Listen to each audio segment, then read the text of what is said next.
Who doesn't love a World Cup song? Well, from John Barnes to Carlton Cole, the former England West Ham striker, has teamed up with the Half Timers in their World Cup song called Englishman All My Life.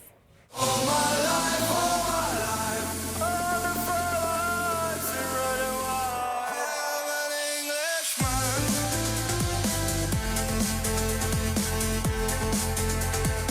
I'm an Englishman.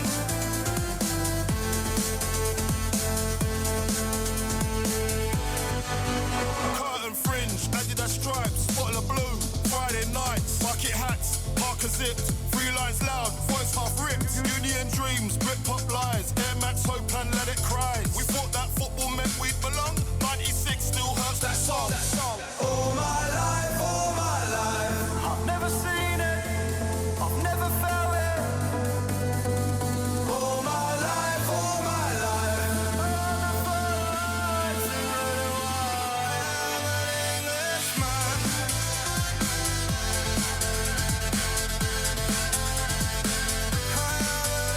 Englishman.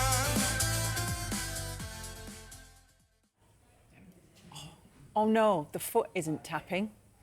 As a Scot, I'm down with the no Scotland no party, but I've got to say that is good. I think England fans love that, love the video. So we have Carlton with us and half-timers frontman Marco Helliwell in the studios. Look, how did the collaboration with Carlton come about then? So, I mean, we've worked together for a little while now on Friday nights and on TalkSport, and I just played him the demo. I knew that he did a bit of music back in the past, and I said, okay, I'm gonna play him this demo. Played him the demo, and straight away he was like, yeah, let's do this. And I think the next day he was in the studio, so great to have him on board. Yeah, to be honest, he did hound me about doing it because do you know what it is? Being a footballer, obviously, Dan, you'll know, to go into another path, another life. I certainly wasn't going to sing him. That's for sure. Another life. It is. It's a bit of a risk. Oh, you know, because you're gonna fair play get to you. you're gonna get people that's gonna be the naysayers, and you're gonna have people that's gonna look at you and say, "What are you doing? Stay in your lane. What are you on?" So I just thought, you know what? I'm a man that likes to take risks out of the box, and tried my best, and then he's come up trumps with a banging tune. So I was just like, you know what? England tune as well. It's on the track. So I thought, yeah, I'll have a little go. Yeah, but he makes it though. He makes it. That rap is good. You can't have fun before a World Cup with a bit of music, an England song. When can you? You know? Yeah, like you've got to enjoy it. Look, when you retire, there's not much we can do apart from probably going into management as footballers and going into mentoring, because I do a lot of mentoring, and then you do a lot of other stuff where you might not want to do. You go Like into Danny punditry. this morning, you know, dragging him in here. Yeah. You do a bit of pundit. No, but I do enjoy punditry. We make it fun enough, and we get to go and see a lot of places through it. But at the same time, it's just still not that. Still not football. But I've always enjoyed music. I think music and football and sports in general go together, because I think I've got a load of mates that are in the music industry and they've wanted to be sports personalities, and then vice versa as well. So yeah, I just tried my hand in it, see what happened. Sorry, what's the hardest thing, Marco? Is it trying to find something catchy that the crowd are going to get on board and sing along with almost at games? Because obviously we all remember Little Three Lions. However long ago that is, you weren't probably not even born. No, I'm not that young, unfortunately. That's my first tournament that I properly remember. Is 96. Is that the hardest? Do you put a load of focus on trying to get sort of something catchy that is a sing-along at games? Yeah, so you definitely have to be mindful about what could a crowd chant. You know, it's got to be musically good enough that it's a banger, but it's also got to be musically simple enough that a crowd, you know, a loud, drunk English crowd basically can chant at the top of their voice and not be in time, but it still somehow works and there's cohesion in the crowd. So, yeah, it's the hook. The hook is the most important thing, obviously, and hopefully we've got that. What's harder, scoring goals or rapping? Well, both don't come naturally to me. But I'm a trier. How much production, how many second takes? To be honest, I think he did it in 2 takes. I've done it in 2 takes. I think he did it in 2 takes, actually. That's good, isn't it? Yeah, really good. You have a go, didn't you? And I told you I'm a trier. I'll have a little go at certain things. And this come at the right time for me in my life. Like my sons, oh my gosh, they was like, Dad, what are you doing? How old are they? They've got to live with that, for the rest of their life. But I said, you know what? You're gonna like it. It's a grower. You know what I mean? So it's one of those ones where I just thought I'll go for it. Got Marco's guidance in the music game, and we've got a load of help as well from some friends. From what I've seen, it's a lot better than some. Yeah. I mean, in all thank you. You don't just say that here. No, but there have been some terrible ones where I think your kids would be going. That's not my dad. Go with a brown paper bag over their head, like a certain advert back in the day. But no, I think you're safe there. I think you should get a bit of kudos for the kids. Oh, thank you. How's this match day excitement building up? Obviously, we've got you on here to get the viewers kind of going in this long build up to tonight's late kick-off, but what's it like for you guys as England fans? Yeah, well, for me, it's the most exciting time, really. We've all had our say as pundits. We've all had our say as fans. We've all had a little go at Tuchel. We've all been scrutinising the team selections.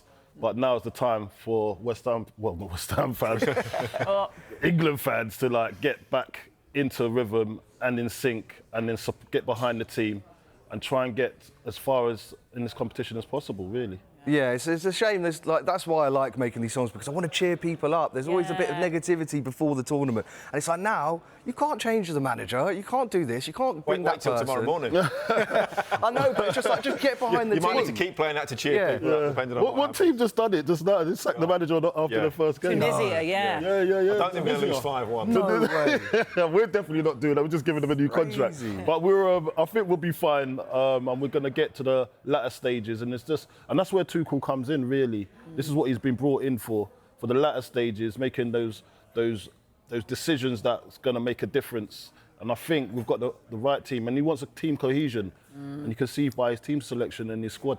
Yeah, on that, when you talked about cheering people up, Trevor Chalobah has had the biggest cheer up of his life, goodness me, manifested playing at a World Cup. I saw his social media in 2018 with the picture of the World Cup, one day, probably thought, when is this day going to happen? Unfortunately, it's come at the expense, obviously, of Tino Livramento. It's such a shame.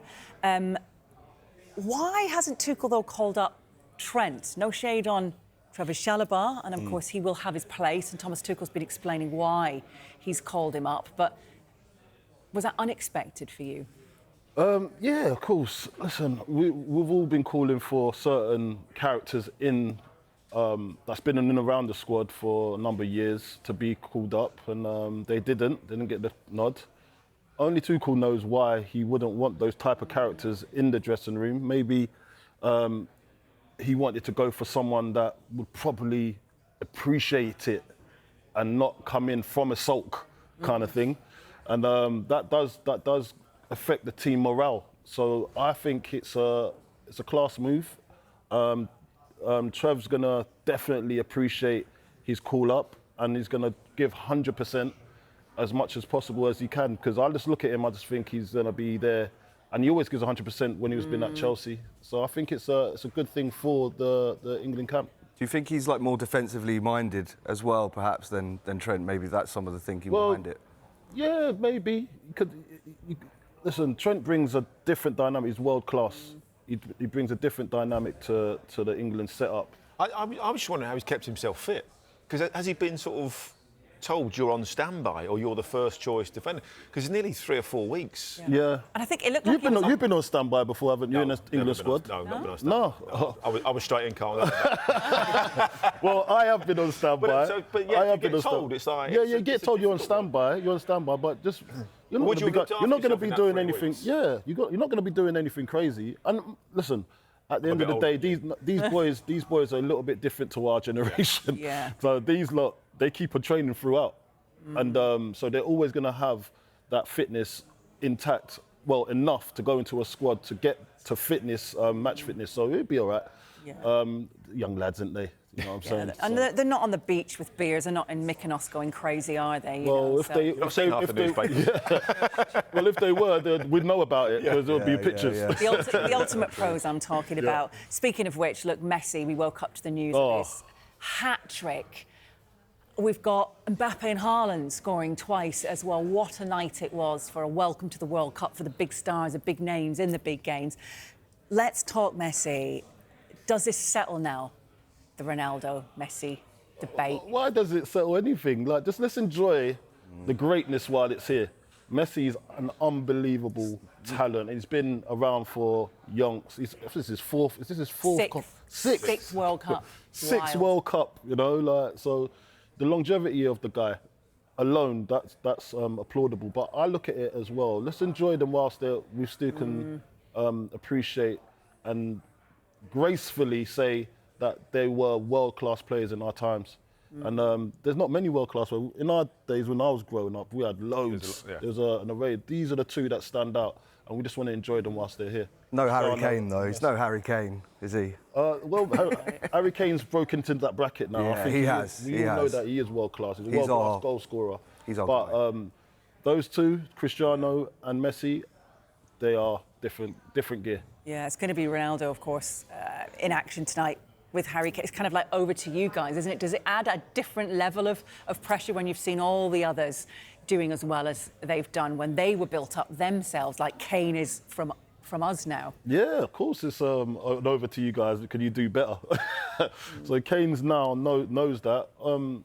You saw Mbappe. Mbappe lived up to expectations. Yeah. And I think Kane will definitely have the same impact. And it's a good one to start off with. Croatia are no mugs. We already know that. And I think Kane, if he gets a couple in this game, it just sets us in a good way to go further on in the competition with confidence. Yeah, I want to know how far they can go in the competition. How do you reckon they're going to do? Well, I think like definitely semi-finals, and then obviously it's down to what happens on the day and a bit of luck and a bit of, you know, how does the ref fancy us on that day, because there's always a bit of that. I love it. The excuses are coming in already. No, it's not excuses, but no, I think we'll definitely get to the semi-finals, and then, you know, who knows what can happen on the day. It's tournament football, so of course we can go on and win it. I really do believe that, and I think that's what Tuchel's done, is he's put together a team. There's not like real individuals. Like, that's why I think his selection has been what it has, and people have sort of had their doubts, but it's just like what group will work best together, and hopefully that's what will take us all the way. I just think we are so reliant on Harry Kane. That is the only sort of major concern that we have. If Harry's not on form or something happens to Harry, picks up a little injury or whatever it might be, then we've got problems. Well, he's built the team around it, so the squad selection has been built around Harry Kane and how he plays, and everybody around him to complement his style. So I'm sure that we'll be all right. We've got, just in case, we've got Ollie Watkins there, special mention, has been on form. We've got Ivan Toney that can play, not similar to Kane, but that can hold the ball up, and then you have runners going past you. So I really think we'll be in good stead if anything does happen to Harry. We'll still have a momentum. Yeah. I agree. Yeah. There you go. So to get everyone in the mood, what's your song called again? I'm an Englishman all my life. Englishman all my life. Englishman all my life. There you go. You've said Did you just say that? Yeah, by the half-time featuring Carlton Cole. You're an English woman, no? No. No? Oh, here we go. I know. Come on, you're not supporting us? A little bit. No, is the answer. I'll answer a little that for bit. you. Hold No. on. Why? We'll ask her again off Live camera, TV. maybe. You do realise there's quite a rivalry between England and Scotland? Yeah, I do know that. But you know what? I like when Scotland do well, I want yeah. Scotland to do really Thanks, well. guys. I said the same take thing. that. But just not better than us. It's as simple as that. Yeah. See you in the final. Do you want to do... See you in the final. Oh, I'm not having That's this. it. This is bang. No, I'm not going to see them in the final. I won't get that far. Right, you two can just go away now. Only kidding. Right, it's been so good to have you in. Good luck with the song. I hope it gets plenty of downloads and plenty played as well in the build-up, of course. Thank you.